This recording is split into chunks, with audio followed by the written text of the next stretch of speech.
মিছিল বেরোবে, রাজ্যপালের কাছে 1:30টার সময় ডেপুটেশন দেব আমরা। সুতরাং আমি আপনাদের সকলকে অনুরোধ করব যে এখানে যে রাস্তা অবরোধের কর্মসূচি আপনারা করছেন সেটা এখানে সমাপ্তি ঘোষণা করুন। আর ধিক্কারে চতুর্দিক আপনারা সমস্ত জায়গায় এই আওয়াজ তুলুন যে এইরকম একটা ধর্ষণকারী সরকার আমাদের আর নেই দরকার।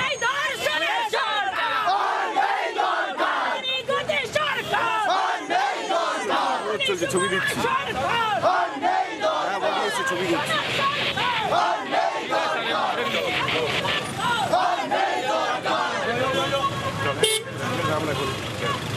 শুধুমাত্র